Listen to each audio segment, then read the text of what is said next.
Welcome back to SnowRunner, guys, and welcome back, of course, to Flooded Foothills, which is the very first map in the Yukon region. However, Flooded Foothills is not the only map we're going to be talking about in this video. We're also going to be talking about Big Salmon Peak, which is the second map in the Yukon region. So, right here we have our trusty International Lodestar 1700 with our radar trailer attached to it, and I'm going to be showing you guys how you can actually get yourself over to Big Salmon Peak really easily. Honestly, it's not that hard to get over there unless you're trying to go through the portal that is of course blocked with a requirement. So this gateway does not have requirements.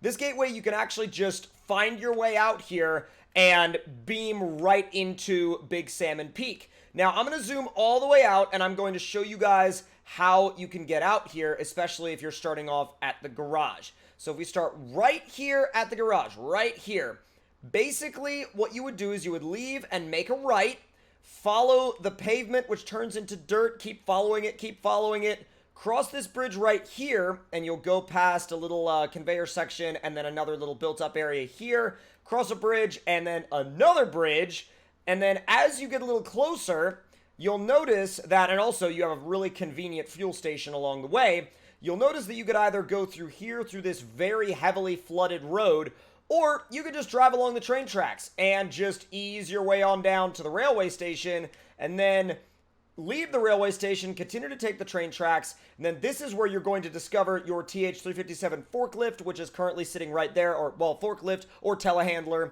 And then this bridge here will need to be built, but it can actually be built very easily using only one unit of metal beams. Once you build that, you can safely cross the river and head down the pavement, stay right, and then continue up this dirt road and down to the gateway. So, with all that being said, you can access it without building the bridge, although it will actually take you longer, because basically what you have to do in order to do that is make a river crossing around here, which actually this section right here can be crossed. It doesn't look like it can, but it can, through these couple of, actually no, you would go down this way and make your way down to this sort of elevated dirt road, cross through here and find your way all the way around past the bridge and then down.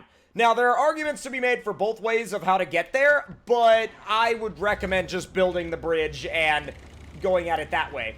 Now, what we're going to do is we're going to actually use our little Lodestar to get down there, do a little bit of exploring, and show you guys a little bit more of what that map is like. And also, give the Lodestar a little bit of screen time, because let's face it, it doesn't see a lot of screen time, but it's a really good little truck. It's a really effective truck, and it's an all-wheel drive, always-on, diff lock, always-on beast. I mean, heck, that's Frog's favorite configuration. That's how, like, literally all of his trucks are, so that you don't even have to worry about it.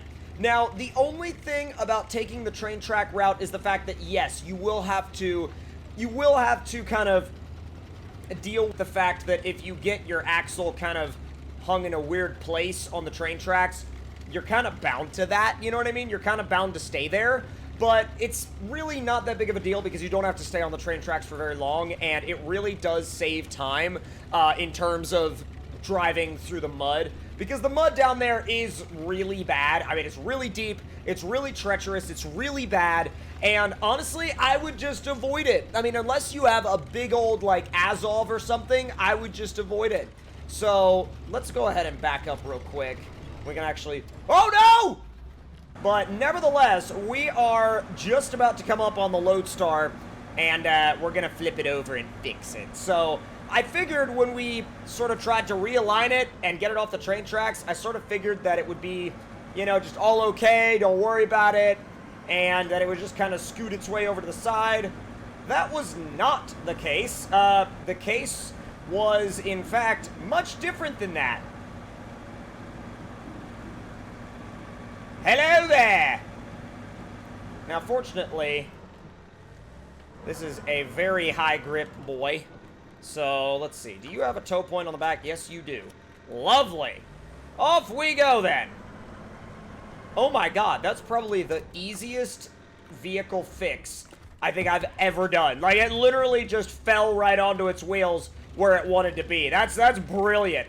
All right, so now let's head out to the Big Salmon Peak Gateway, and we will jump out there and do a little bit of, like, you know, do a little bit of exploration. I did a little bit of exploring on one of my streams. Oh, God, did my controller decide to reconnect again? I figured I had fixed it.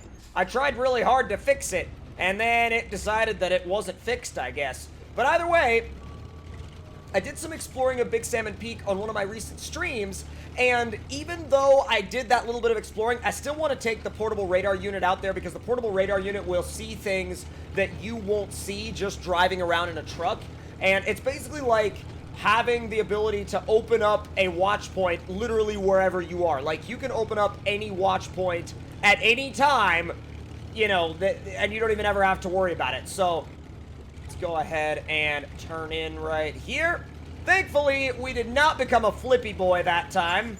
Becoming a flippy boy was not my intention. Oh, went a little bit too far, but that's fine. We can go ahead and turn ourselves around and head back. Come on. Is it me, or does this thing, like, occasionally sound like... I mean, I get that it's supposed to sound like an old truck, but does it ever sound like it's just sitting there misfiring? I don't know if that's just me, or if that's what this thing actually sounds like. Let me know in the comment section below if this thing sounds to you like it's always misfiring. So, let's make our way down and see what we can do. It does actually get interestingly steep up here, and what I'm gonna do, actually, before we go much further... Oh, that's gonna give us some suspension damage. Actually, I figured it would give us more than that, so I think we're kind of lucky. But let's see. Ooh, yeah, I'm gonna get up to the fork in the road, and I'm gonna initiate the radar. Even though we're not at Big Salmon Peak yet, I'm gonna go ahead and initiate the radar just to see if there's anything chilling out around here that we might have missed. So let's activate the radar and drop out the radar unit. This is, by the way, one of the coolest attachments, one of the coolest trailers ever since the Kola Peninsula update. So let's run it. Area has been scanned. You find anything cool? Or nah? Only thing is that animation is crazy long, so let's see. Oh, we got a warehouse. We got some wood framing. Got an interesting area up there that we haven't checked out yet. And the location of a watchtower, or at least a much easier to find location of a watchtower. So now, let's actually reset the time of day so we can go back to the beginning of the afternoon so it doesn't look, you know, super gloomy outside. And we will continue to yet again be on our way to Big Salmon Peak. Dude, it's just digging. That's the only thing that this thing is not a big fan of. Deep mud. It does not like it. It does not like it at all. But you know what I love? And you know what Beans loves as well? This freaking interior. It's gorgeous, isn't it? And Beans is like, yeah! You better believe it's a gorgeous interior. Uh-oh, uh-oh, uh-oh. Trying to get my tires back onto the grass. Ah! I didn't want to sink in that mud because I knew I was like, oh no, I'm in high. I'm going to sink if I stay there. You know what? Like I said, yet again, I don't want to get caught up in that mud, so I'm going to go around it. Yes. Nice and sneaky like. Easy does it. Easy, but also sneaky. Is this SnowRunner?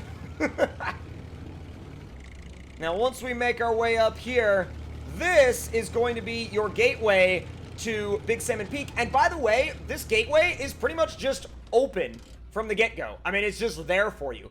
It's open, it's ready to go, and you really don't have to worry about completing a bunch of extra objectives to open it up. Now, there is a second gateway, and that gateway has two requirements that you need to unlock in order, or that you need to finish in order to unlock that gateway. Now, I'm assuming that that is because that gateway probably allows for bigger trucks to pass through a little easier, so that could be why. Now, this is Big Salmon Peak, and as you can see, right off the bat, it's a totally different vibe and a totally different feel, and there's still, obviously, construction sites where you can harvest from, but it's still a very different, it's a much more mountainous, a lot more vertical type environment, and a lot more, just a vertical kind of mountain area vibe. So let's see. we've got a lot of this area explored. However, I'm actually going to go up this way, and we're going to activate our radar trailer, but we're also probably going to get at least one of these watch points. Got a task sitting right there, chilling out. Let's see, where do we want to go? No, we want to stay on the main road. I was like, do we want to go right? And then I was like, no, heck no, we don't want to go right. Not here. There you go, chug it into high. Trying to modulate the throttle slightly without, like, sputtering out. Yeah, there we go. Now, obviously, the roads out here are a lot more icy, and it would be recommended to come out here with chains. Now, I do not have chains on these tires because I did not, because I'm not smart, or at least, well, that's what Hammond would say. He would say, well, Clarkson would say, Hammond, you idiot. And let's see, we don't need to drop anything off there, but, ooh, if we go up there, we could probably reveal the location, exact location of that watchtower, and we might be able to use these side trails to get to it. So let's move up just a little bit yet again. I think, ooh, well, actually, it's probably that. I would bet you it's probably that. You ready to find out? I'm ready to find out. See, this, in some ways, it screams Alaska to me, but in other ways, it doesn't. It's weird. Like, some ways I'm like, oh yeah, that reminds me of Alaska, and other ways I'm like, it doesn't feel like Alaska at all. They've really done a great job of making this feel like a totally new region, like, on its own. Out of fuel. Oh, you get limited uses of that thing. Ouch. All right, put a little bit into that, and then put a little bit into that, and now run the radar. But the radar does take fuel, and I always forget that it takes fuel, probably because I don't use it often enough for it to make that big of a difference. But let's go ahead and just scan real quick and see what we found as soon as it folds itself up and packs itself back into its nice little box. And it flips up, and it is good to go. All right, let's see. Ooh, all right. So that looks like, oh, that's actually only accessible from the other side. That leads to a blank. Oh my God, that leads to a blank area. Holy cow, we got metal framing, and we do have, like I said, a watchtower up there, which definitely needs to be discovered. But that is one of the things that the radar trailer can do for you, is it can save you time, and it can save you from going the wrong way on the way to a watch point where you might not have realized that you were going the wrong way until it was a little too late, and then you wasted all the fuel trying to get there. So if you guys enjoyed this quick little look at Big Salmon Peak, which is the second map in the Yukon region, then make sure you let me know your thoughts and opinions on it in the comment section below. Hit that like button if you enjoyed, subscribe if you're new around here, and I'll see you guys next time.